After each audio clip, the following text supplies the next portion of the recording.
Well, the Rugby World Cup final is bum-squeakingly close. The Boks and the Blacks will soon write the next page in their storied rivalry. It may be the game the rest of the world did not want for their showpiece event. Well, for now they can go eat a bag of eggplants. But if you're an All Blacks or a Bok fan, it's equal parts exciting and butt-puckeringly bowel-moving. Now, the pressure is on the players, but we fans are the ones who are starting to crack. And recently, I had the pleasure of chatting with die-hard Bok fan and South Africa's best rugby YouTuber, the one and only Riaan LOUW, who, like me, was at breaking point. No, I'm frazzled. Put the kids to bed. This week is turning into a very long one, and I am dying to get to Saturday and just get it over with. I almost don't care what the result's going to be. I can't stand it anymore. I don't. Yeah, it's just like put me out of my misery now. Like, if my team loses, just let me accept that so I can move on with my life. And I need to deal with it. And I don't have to schedule watching 8 games of rugby every weekend now. So, how has it been having a little one? You've got a newborn, don't you? And then, very inconsiderately, your little one was born just at the eve of the Rugby World Cup, which I think is outrageous on her behalf. Has it damaged your relationship with your little one or your family, or how have you managed to be an amazingly outstanding father? Just blame Billy Beaumont. It's Bill Beaumont's fault. All things wrong with rugby in the world is Bill Beaumont's fault. It's his fault that the Rugby World Cup is on now. I mean, did he not know? I'm trying for a kid. Could he not have scheduled it differently? The draw, I mean, everything from beginning to end has been a balls up with this bloody World Cup. We can't share videos. We can't make anything interesting. No, it's all a balls up. And I am tired. I need to sleep. That's almost the bigger feeling of this weekend is let's just get it over with. Win or lose, I need to go for a nap. That's what I need.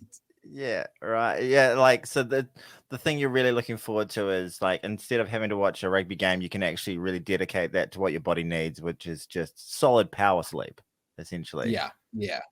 And I think I'm going to take a couple of weeks off as well. No more rugby. I have listened to about 17 podcasts a day for the last 2 months.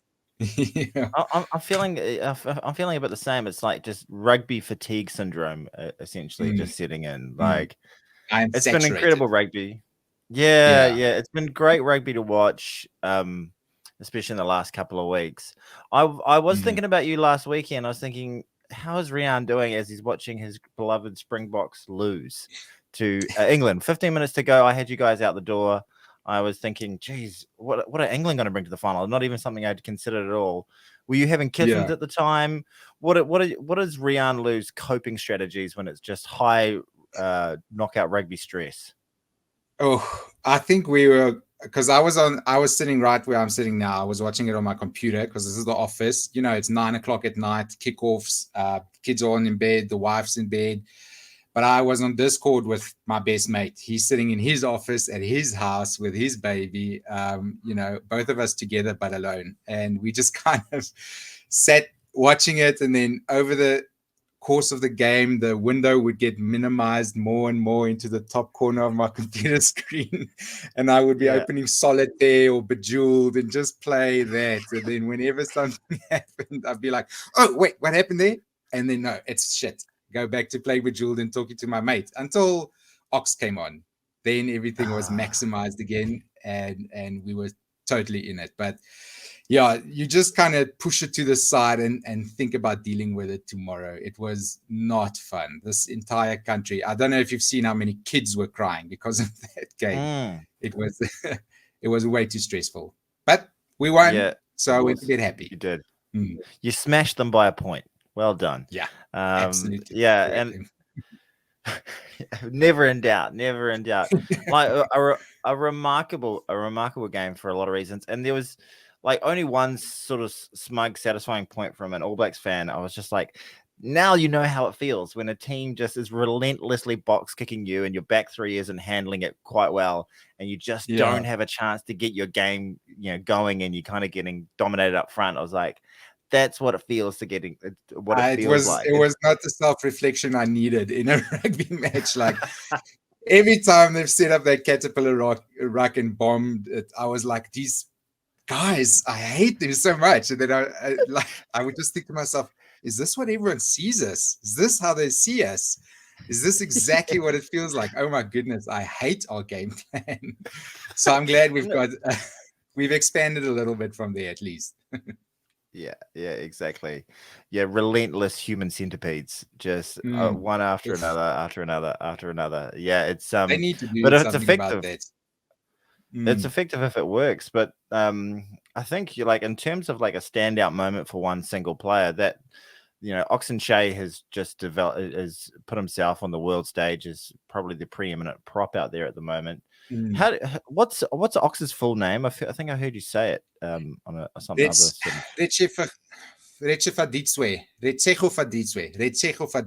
Nche. Yeah. So the surname Nche is 4 letters, very short. Everyone says it. The full name, I don't even know how many letters. Rechegofaditswe. 6 syllables. So, wow. Yeah, something like that. It's like Nwanga Nituwasi, just call it something else. Yeah, the Aussies call him Marky Mark. Is that why? So Ox isn't his name. It's just like, we'll just call him Ox. No, I'm sure everyone was just like, we'll just give you a nickname. You scrum, there was a guy called Os. Okay, you'll be Ox. Yeah, exactly. Well, he's like the second coming of Os, really, isn't he? Which is probably, your most famous prop of all time would be Os Durant, and he won in 95 and 2007, which is just the weirdest split, really, isn't it? Yeah. And the way he looked like he was 32 in 1995 already, he was a man born old. Yeah. So when he came back in 2007, it's like, isn't this guy 50? What's he doing here? But no, he was. Yeah, he looked like one of the scrum coaches, not somebody who should actually be out there. And he was like notorious for not like being, just being an incredibly skilled footballer, but not, and had even a little bit of pace to him, and just knew how to play the game, was an incredible scrummager, but not a great trainer by all accounts, old Os Durant.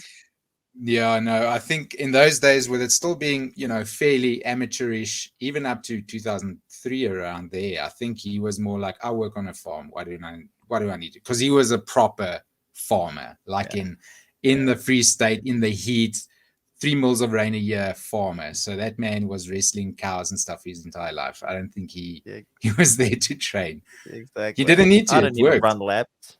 I was wrestling a cow this morning. Do you know what that takes? Yeah. Look at this hair. There's none of it. I've got enough testosterone.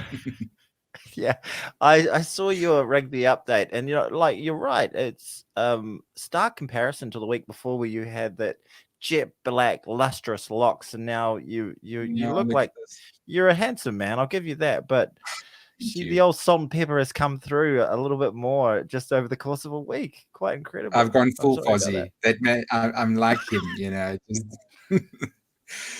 Just 4 years condensed into 2 months. I'm aging rapidly.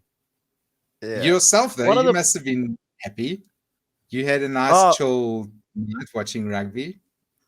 Yeah, it was very, very chill. Like, I was still going into that Argentina, going to the Italy game even, when we beat them 96-0, I was freaking out because this All Black team has set all sorts of nasty records, but they've been really, really a lovely little surprise packet so far, which the country is really enjoying.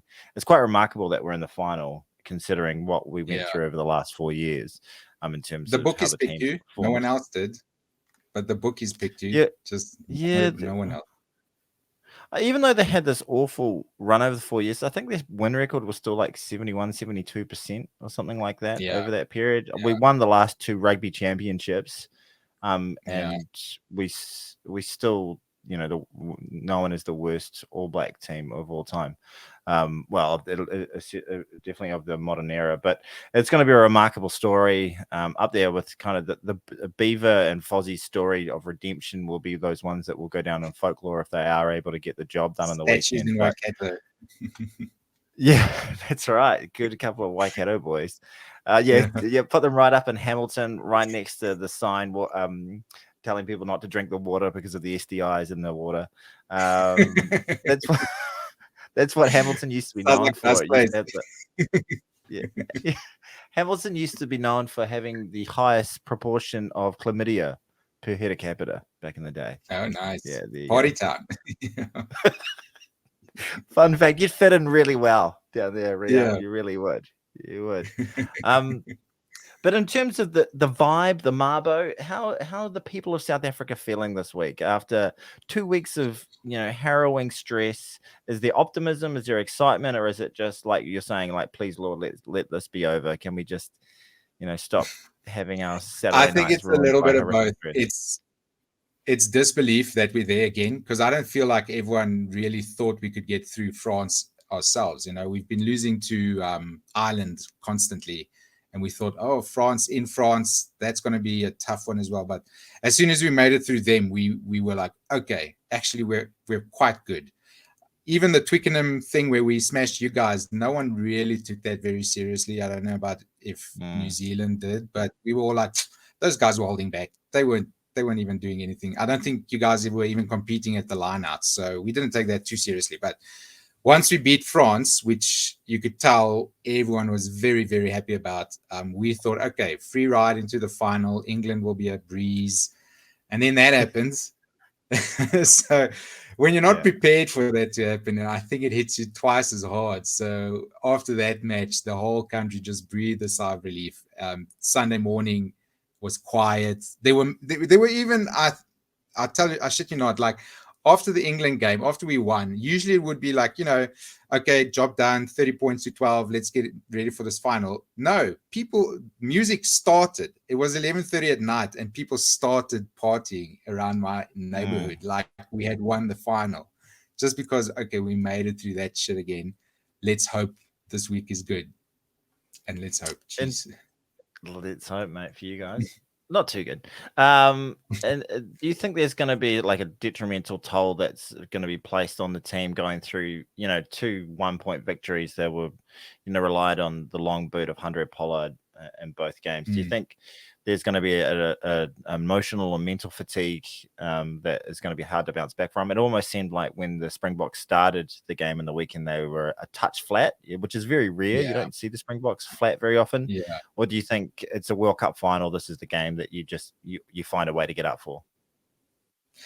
I think it's the second part there, and not just it's a World Cup final, but it's against the All Blacks. This is the All Blacks in South Africa could play like in a park, with no one in front of watching them on a Tuesday night at 9 o'clock, and they would smash the shit out of each other. So World Cup final, I'm sure those guys are vibrating. They cannot stop thinking about this game. So no, we'll get up for it. I don't know if the game this weekend would have been as draining as people think. Maybe for a few of the starting forwards, but Jesse Kriel didn't touch the ball once the whole game. That man is fresh as a daisy. Literally, he did not touch the ball once the entire game. And that is absurd. Yeah. Ollie Lawrence, I think he was on for 20 minutes. He was sparkly white by the end of that game. His jersey and trousers didn't have a mark on him. The ball did not go past 10.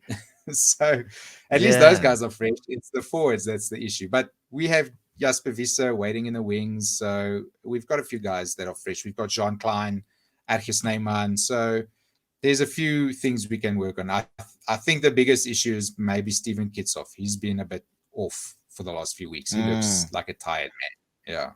But otherwise, I'm sure they'll get up. Do you start Ox if he's not ready to I go? don't think so. I think you keep Kitsoff on and if he's not performing, just hook him at 30. You can tell we don't care about that. So if he's not doing well, hook him at 30. Yeah. I don't think it's as bad as people think. I think Manie Libbok understands, okay, we need someone who can kick the ball far in the rain. Pollard can do that. Take me off. I'm fine. I'd rather play in a final than be a glory hog. So I don't think it would have been as bad for him as people think. Well, yeah, that seems to be one of the sort of uniting ethoses of the Springboks. It's all for team, really, isn't it? That it's bigger than your ego. Is it Russie who, as you're a Russie apologist, came out and said, I'm not always going to pick the best player. I'm going to pick the best player for what we're trying to do that day, essentially, or something along those lines. And their mantra pretty ruthless. They always have that mantra, let the main thing stay the main thing. the winning a rugby game is the most important thing.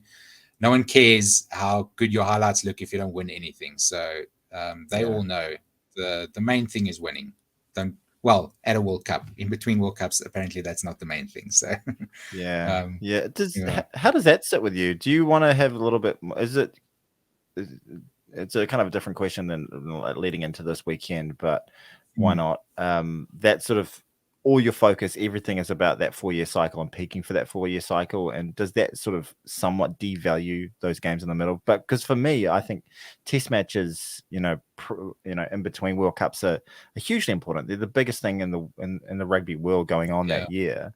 Does it frustrate the Springbok fans that it's all just peaks at this point, or are you guys just happy just filling up that trophy cabinet with William Webb Ellis trophies, basically? Well, the William Webb Ellis softens the blow, but if you don't win it, all those losses are a lot worse. You really got to win that William. Like things like losing to Wales at home, that really pisses me off. I cannot stand it. I think post World Cup up to the Wales tour, we were 3 from 6 at home or something, which is you're the world champions. Coming to us should be one of the hardest things in the world to do, So no, it does anger me that we lose. Mostly that we lose at home. If we're poor travelers, that's okay. Maybe the world standard has risen. You guys even struggle to win overseas now, so I can cop that. But you can't lose at home. That really, really gets to me. Ellis Park last year, it is one of the worst things that's ever. Was it last year or the year before? It was last year, 22. Right? Yeah, that was beautiful. Love that. Yeah, it was last year.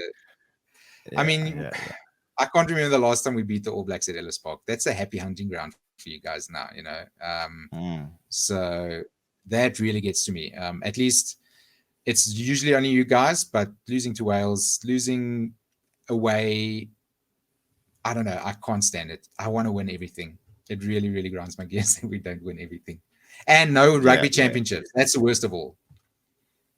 Yeah. Well, you do have the Qatar Airlines Cup, so enjoy that. That prestigious, very prestigious. Yeah, Qatar. Well, are we gonna fight? Are we gonna go for that every 4 years? Is that going to be like the pre-tournament or trophy to the William Webb Ellis or the World Cup each 4 years, or was it just a one-off? It was quite a fancy procession they had. They had it looked like a World Cup ceremony for a friendly. Yeah, it was very awkward actually. You could tell the guys were like, "What the hell are we doing here?" If they should make it every time both teams fly and they have the same stopover in Doha, from wherever they're flying. Okay, let's just play a match here and then we go into Europe. Yeah. They could do it yearly before the cash grab. Yeah, a little cash grab once a year. It seemed clear that that's really what it was. It was a cash grab to do it. But to be fair, we're always kind of just going off the back of that game. I think that kind of establishes you guys as favorites. We're always arguing who is the favorites. Nobody wants the tag or the moniker of being the favorite. We all want to be the underdog. But I think in New Zealand, we're trying to talk ourselves into being the underdog just on the back of the last 4 years. The fact that, you put 40 points on us, worst defeat of all time. Is it last 40 time now? Is it 40 points now? I thought it was 35. I think it was 50 or 60 or something like that. But it's it seems to me like we've been quite happy, especially in that Ireland game, to work away with in that in the shadows of being the underdog and being written off. And that's something you guys have always loved for years. Like, it's us against the world. They're writing us off, all that sort of thing. But would you accept the fact that you guys are favorites? Of course you would, Riaan, wouldn't you? I mean, we've been carrying it a little bit more easily in the Rassie era, I would say.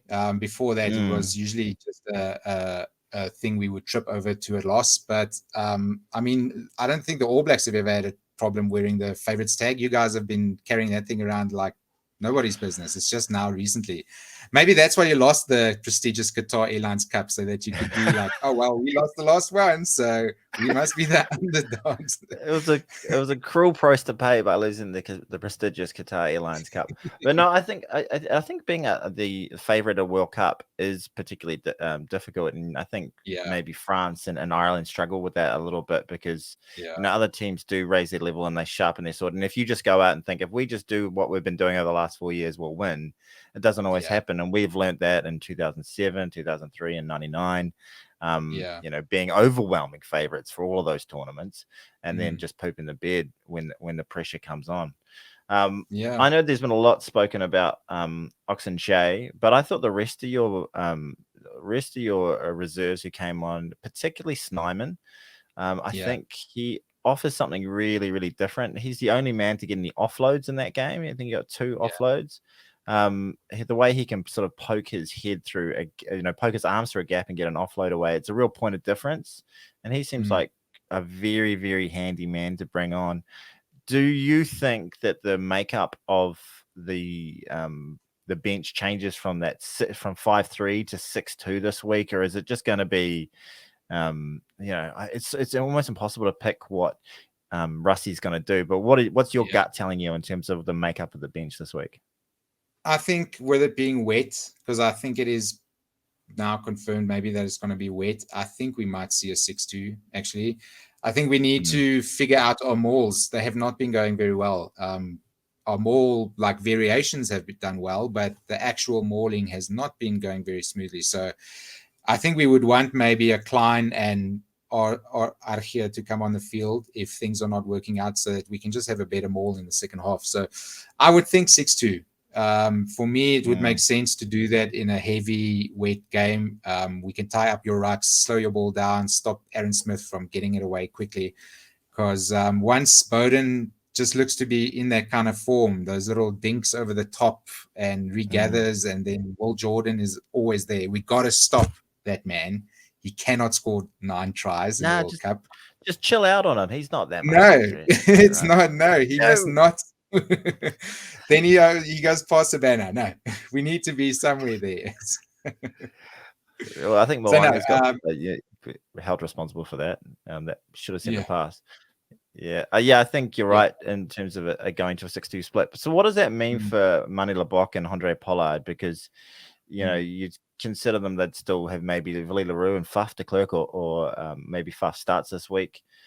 Does Pollard start and maybe Lebok drops out of the whole 23? What's your sort of thoughts? I think that might be, if you start Pollard, I think you won't keep Lebok on the bench. I think he might drop out. So he might be the victim of the weather more than anything. He hasn't really played in, whenever he has played in weather like that, it's gone very bad. Like in the URC, when he goes to Europe and it's a wet, windy night, the Stormers often do very badly. So I think he's still got some learning to do there. So if you put Pollard at 10, I think Faf at 9 definitely to control the game with kicking. Both of them have much longer boots than Lebok and Reinach, who's been playing a lot, at least 10 meters further. So if you in a raining game, if you can clear the ball instead of inside your half, inside the other half, that really goes a long way to setting you up for keeping the team under pressure and that kind of stuff. So then I would have probably Willie on the bench, and I wish Jaden Hendrickse was fit because he's a good game controlling 9 as well. But you just bring on Reinach and Willie, I think, on the bench, and you have I'd have Damian Willemse and the 2 small wingers, because you need to be able to turn and chase the kicks that inevitably Bowden will be putting over the top. I think Reinach would be a good 9 to bring on, especially if you're chasing the game. He seems like he's got a good burst of pace, doesn't he? But his kicking game seems to be a little bit more erratic than what you guys are used to with your 9s. Yeah, no. The thing that I really wish for you guys' sake that there was somehow a space for Kanan Moody out there. He scares the bejesus out of me. Like, is there a chance that he starts and like, I know Arons is a really great player, but I think with Arons and Colby, you've got basically, it's a mirror match. They're very, very similar sort of players and similar stature. And if anything, they got exposed a touch. I know they both play very, very well in this tournament. But under the high ball, they, up against bigger men, they we were struggling a little bit with some of those contestables when they were the ones on the back foot.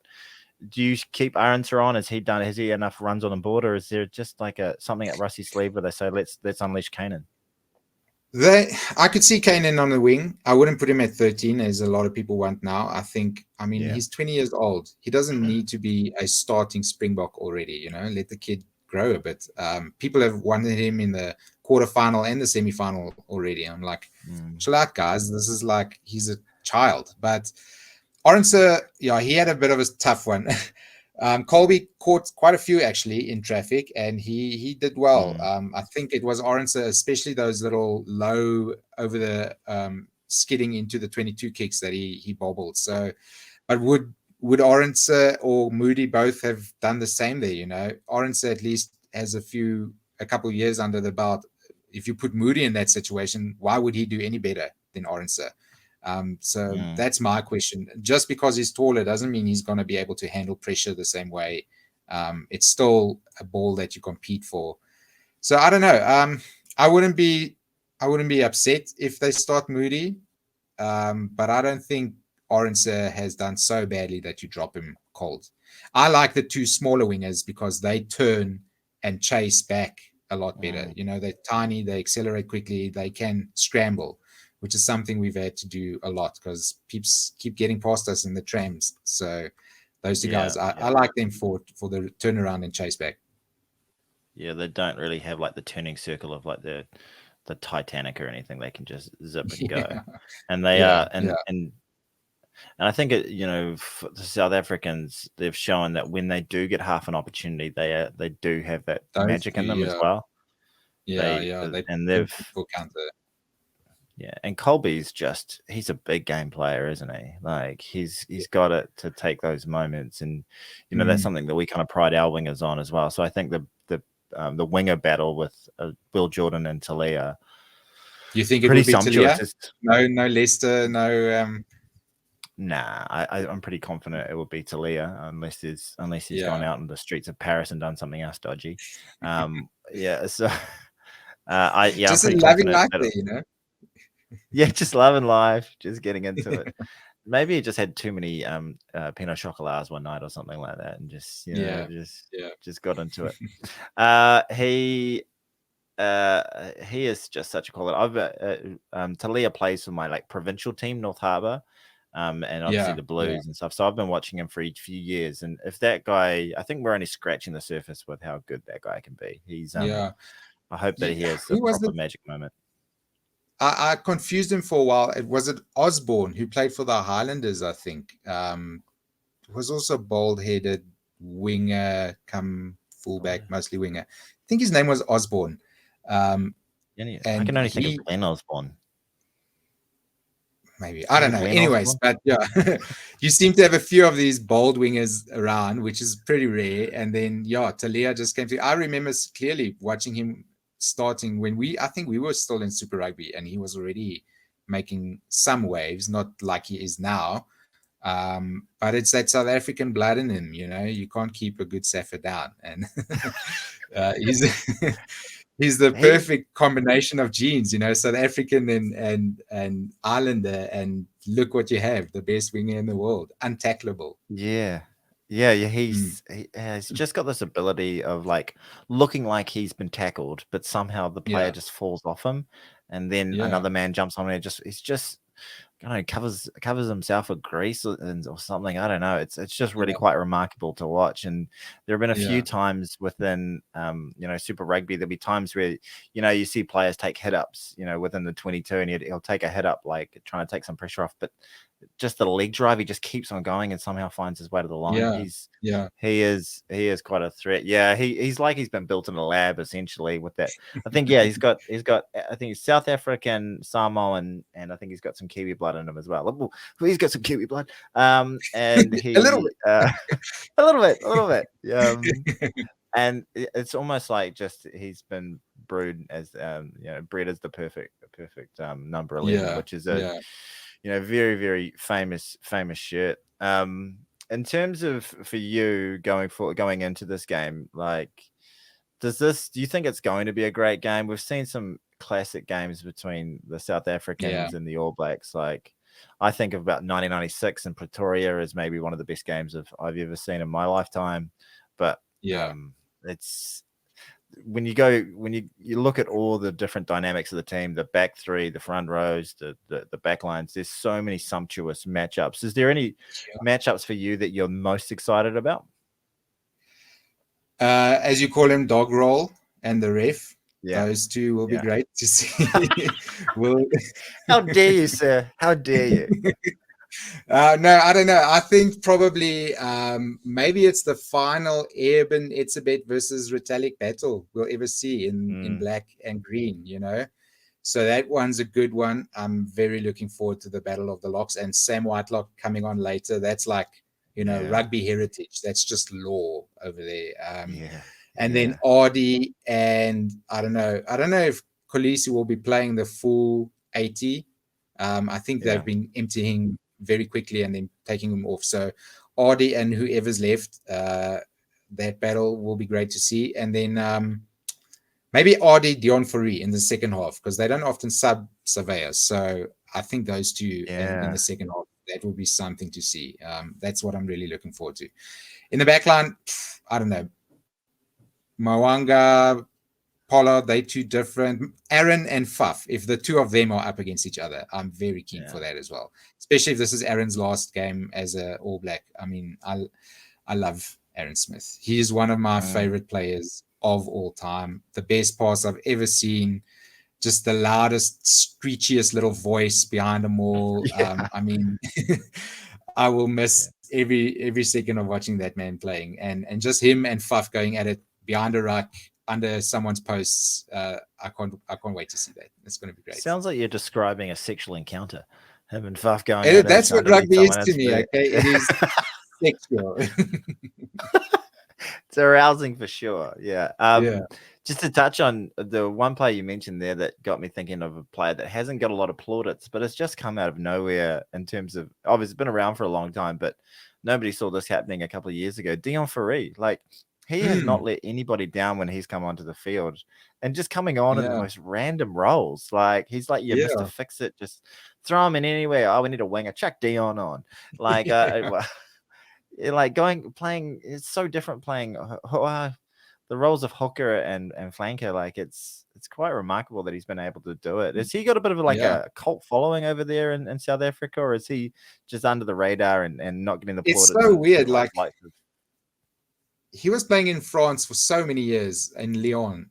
He played hooker there at first and then moved to flanker, and he was totally off the radar. You know, we all remembered him from like days long ago playing for the Stormers and that.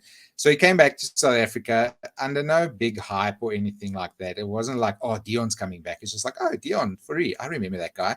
And then he just played the house down in the first season of the URC. Like that man won the Stormers that URC title almost by himself. And then they couldn't ignore him. The Springboks just could not ignore his form. So, and you know, Rassie loves an old back rower / hooker kind of guy. You know, Skalk Brits was the guy in 2019, and this guy is just one of those like vibes guys. Dion Fourie as well. So I think they couldn't ignore him. They put him in the team, and the man has no age. I don't know how he's doing it. He's almost as old as we are, and he's playing against these kids who would break my bones if they touched me. And he is really like he's like the second coming of Kwagga. Really, we've got two of these like Swiss Army knives that you can just chuck in. One's a little faster, one's a little more tight, and the two of them can clean up any mess. We love them. It's like our little Sam Underhill, Tom Curry combination that England have. Like, chuck them in there and cause chaos. Yeah, and you're right. You mentioned him again. Kwagga. Anyway, when he it's that ugly noise. Kwagga. Yeah, I've got it. Kwagga. So natural to say. It just rolls off the tongue, rolls off the back of the mouth. I just got a comment on my most recent podcast with Mark saying that I make fun of people's names too much. So I respectfully say Kwagga. Yeah. As long as you're under, like, I'd say 30,000 subs, you're punching up. So make fun as much as you want, you know. As soon as you hit that, like, as soon as you can quit your job and be a full-time YouTuber, then you're punching down. So no, then you got to shut up about people's okay. All right, I'm gonna be punching up for ages. I don't think I'm ever gonna get a chance to punch down then. But like when he comes on, he makes me a little bit nervous. Like there was that one try that he scored in Mount Smart that not like, people don't reflect on, that there was just half a moment where he could have swooped on that ball. Then he beat like 3 players and scored maybe the best try I've seen from a forward in the South Africans for, you know, in the last, you know, couple of years. He's a remark. He's not that typical massive brute of a forward, but boy, does he put his head into the dark places. But he's just so blooming active. He's a remarkable player. No. He really is. Yeah, I'm sure you've heard the thing about battle stats and all that kind of stuff, where like he's got the best battle stats of anyone in the world, where they track like your positive and negative contributions to a game. You get a point for positive, you lose a point for negative, and then the time in between those contributions. And the Boks, what everyone's forgetting to say is the Boks don't just track their own players' battle stats. They track every team in the world. They track every player's battle stats. Everyone in New Zealand has battle stats that the Boks keep. Everyone in France, everyone in Ireland, everyone in England. Yeah, you too. They keep track of mine. Jeez, I've got terrible battle stats. Everyone's battle stats, and Kwagga is number 1 out of everyone on the planet. He does more in a rugby game than any person on the planet. So that's why they keep him.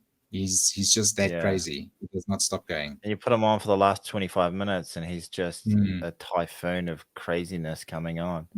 Yeah, he's like Talia as well. He doesn't go down. He just keeps fighting and rips balls so easily. I don't know what. Yeah. It's with this South African team, like just their will and their desire to win I think is their greatest quality. Like they just have zero quit. So if the All Blacks, I believe that we're going to need to get out to a decent lead. You know, if we saw in the weekend, you know, how many points down? They were 15 points down. 6. Yeah, 15 to go. I think we've got to be up by 2 tries to feel comfortable in the last 20 to 15. But I don't really see that happening. So the I'm starting to feel anxious. What you did against Ireland was basically the perfect game. I think you went out 13-0 up very quickly. And then that put the pressure on Ireland to, okay, our backline now has to work. And just that little bit of extra pressure made them a little less, you know, timing's a little off, running the play a little too deep, that kind of stuff. So I think we don't fall under that same pressure because we don't really need to run backline moves to score points. We can just kick it to the corner after milking a penalty out of a scrum. So I would say, if we can stay within a try up to 60 minutes, we have won literally every second half we've played in for 2 years. So as long as we're within about 7 or 8 points, I think at halftime, we'll be in it. Kwagga and Dion will come on and they'll give us a go. And then Ox comes on, Dion comes on, Snyman starts pulling out some RC offloads to get an extra 10 yards and stuff. And it's all on like Donkey Kong, really, isn't it? Do you think your bench would be able to carry the game compared to ours? I know you've got Whitelock on the bench now, but you've got a few younger props coming off. Yeah. Well, our forward pack has been the least penalized forward pack in the tournament so far, and it's definitely not a pillar of our game like it is in South Africa. But they've been looking really pretty good. They held their own, if not won, the scrum battle against the Irish. They obliterated the Italians, who have some high quality props in their team, probably their highest quality sort of world class players with their props in the Italian team. And then also against Argentina, you know, even late in the game with Tamati and Newell coming on, they were doing really well. They were blowing over the opposition's ball and getting scrum penalties. So, you know, they've been doing it looks as though they've been putting a huge amount of hard work at the scrum. And Jace Ryan has got that whole pack, you know, really, really humming and feeling confident about what they're about and what they do. They're not the Springboks, but and it is going to be the biggest challenge of their lives. Like, I do feel nervous about Fletcher Newell going up against Oxenjay for the last 10 to 15 minutes. Like, Fletcher Newell is obviously a very good young player, but whether he's able to counteract, the pressure and intensity and class that comes from Ox is going to be a big question. And then, Cock versus Tamati Williams will be interesting as well. I think Tamati Williams that'll probably be pretty even. Yeah. It's just a big body. You're a real young man. Yeah, he's just, and we need a big body. That's one of the things we kind of lacked. We've been bringing in these relatively quite, big, and if we saw him on the street, you'd be like, whoa, off of Tuifonasi is freaking massive. But there's a difference between that, a big guy on the street, and then like seriously big world class prop. Bringing on Tamati Williams is helpful. And he seems to get around the park relatively okay as well. So massive challenge there. Well, bringing on Tamati Williams, and then the likes of Anton Leonard-Brown, and if we can bring D-Mac, especially if we're chasing the game, he's able to. Oh yeah, no, he's a slippery customer. I'm terrified of him. He's very quality.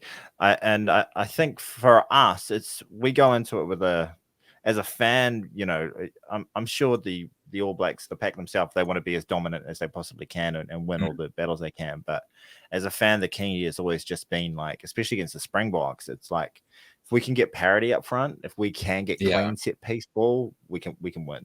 Like, we back our skills. We can back our skills. We can, back our ability to create and score tries from anywhere. The way that the All Blacks do. And I think if we can get parity up front early and then get points on the board and put you guys on your back foot for that first half, then the second, and then just put ourselves in a really good position to win the game, I think that's kind of key for us. And even when we saw that game in Mount Smart, when we went up to 17 points to 0, if we didn't have that 17 points, it was pretty testy there for the first 20 minutes. Yeah. Of the second I think half, the second half we won there like 21-7. We won that second half, so it was yet another time where we came out in the second half. So nervous. I'm very nervous. I want a repeat of Twickenham. You want a repeat of Mount Smart, and it'll be somewhere in between. I don't know, and I think it is the greatest rivalry in rugby. Like, it doesn't get any bigger than this. It is the old foe, and to be honest with you, I was. It's great to be playing you guys, and it's fitting. But when you guys finally got that win against England, my heart sunk a touch. I was like, oh, because you just know what a threat you guys are. Mate. Hey, look, thank you so much for having a chat, man. I really do appreciate it. We just before we went on air, like, Riaan, LOUW, you don't know what this guy does for the rugby community. Not only is he wildly sleep deprived for 98% of your life. You get a nap here and there, dealing with a newborn. Like, it's your efforts and your the rugby update is one of my favorite things on YouTube or anything like that. Is there anything? What else do we need to plug for you, Riaan, LOUW? Everyone can find you at Riaan, LOUW, can't they? Yeah, that's just let me change my name here. You can see it. YT/Riaan LOUW. I'm so bad at self-promotion.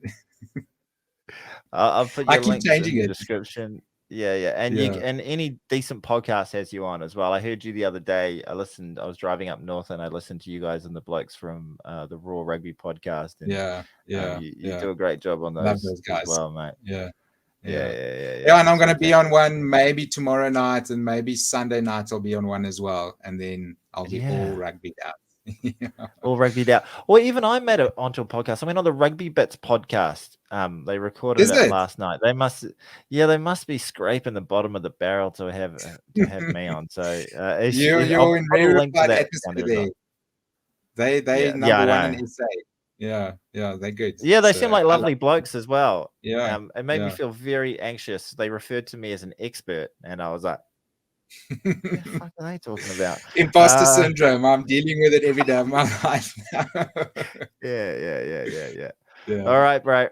Thank you so much for coming on. Thank you for watching. If you like this, you can like and subscribe. Make sure you like and subscribe to Riaan, LOUW. Enjoy the rugby. Remember, it's just a game, but we love this game. Haere rā. And go the Springboks.